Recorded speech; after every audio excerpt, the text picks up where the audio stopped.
ბუდიზმში არ არის ღმერთი და ბუდა არ იყო ღმერთი ხალხო, ბუდა იყო ადამიანი, რომელსაც მიაღწია სულიერ ყველაზე მაღალ სიწმინდეს, ასე ვთქვათ, რომელსაც ქვია ნირვანა და ნირვანა მარტო ის როკ ჯგუფი არ არის ხალხო, ნირვანა ქვია იმაგ გზნობას. ნირვანას განმარტება მოკლედ არის რომ აი რაღაც როგორ გითხათ არ ვიცი, მაგრამ განათება რა მოკლედ განათდი, ანუ ინდონეზიის სულიერებამდე ახვედი, სულიერ სიწმინდეზე ახვედი. რომ ეს ზოგადად რელიგია უბრალოდ დამაინტერესა რა და ბევრი რაღაც გავიგემართლა და საკმაოდ ესეთია რა, დამაფიქრებელია, მაგრამ ამ ვიდეოთი ახლა ვიცი რომ უნდა გახდე, ან მე ვარ, მაგრამ უბრალოდ საინტერესო რელიგია მართლა.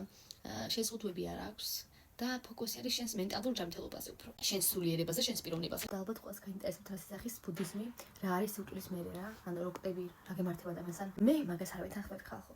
თან აი საერთოდ ჩემს ხედვაში ეგრე არ არის, მაგრამ იძახიან რომ არის რეინკარნაცია, ანუ როგორი ცხოვრე გააჩნია, ანუ თუ შენაკლები სიბროტაკეთე ცხოვრებაში ჩნდება ადამიანი, ანუ შენს სულს, შენს გონებას ტოვებ, როგორ დაიცვლები, მაგრამ ჩნდები ისევ, როგორც სხვა პიროვნება საერთოდ და აი სად გაჩნდები, როგორ გაჩნდები, რა პრობლემა გექნება თუ არა ჯანმრთელობის, ეს აისახება იმაზე თუ როგორ იცხოვრე წინა ცხოვრებაში, ანუ კარმა, აი მაგას ქვია კარმა.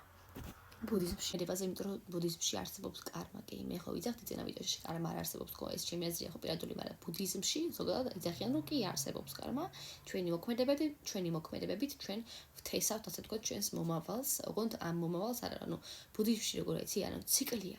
დაბადება სიკვდილი და რო კვდები, ისე ვიბადები და რო იბადები, ისე კვდები და ზოგადად საბაზისო მოთხოვნა აქვს ბუდიზმს რა, ანუ ნაკლები სპორტი გააკეთე, მეტი სიკეთე, სხვა დააფასე, სხვა ზიანი არ მოაყენო და ცხოველებსაც და ასევე ვიცი ძალიან ბევრი ვინც წერსაც კი არ კლავს, იმიტომ რომ ისეთ სიბროტე ჰგონიათ და ანუ უშვებენ, ასე ვთქვათ, ხდებით. ტარაკანს რომ ნახავს ახში, გაუშვაო.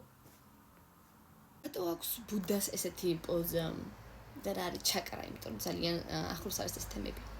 ჩაკრა მოკლედ იძახიან რომ გვაქვს ადამიანებს, ზოგადად არის ჩაკრა, არის 7. სახელებით ახლა არ მახსოვს, აქ ჩაგიწერთ, მაგრამ ზოგადად რას ნიშნავს, რას ეფუძნება ის.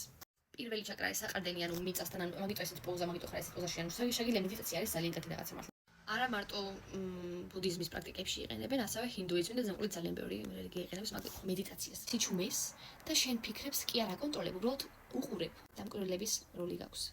და არ მართავ შენ ფიქრებს, არ იძახი რომ ეს ფიქრები ცუდია, ეს ფიქრები კარგია, უბრალოდ უყურებ შენ ფიქრებს. ხდებით, უნდა იყოს სიჩუმეში, უნდა იყოს გაზრებული ამ მომენტში. ჩაკრები. პირველი ჩაკრა არის საყრდენი, ასე ვთქვათ, ანუ ასე მაგიტო ესეთ პოზაში, რომ ეს თავისი ძირი არის მიწასთან, საყრდენი. მეორე არის ემოციები და სიამოვნების განცდა და უსაფრთხოების განცდა. მესამე არის პირადი ძალა, ნებისყოფა. მეოთხე არის გული და როგორც ლოგიკურად მიხდებოდით არის სიყვარულთან ასოცირებული და ჰარმონიასთან. მეხუთე არის ყელი, კომუნიკაცია, საკუთარი თავის გამოხატვა.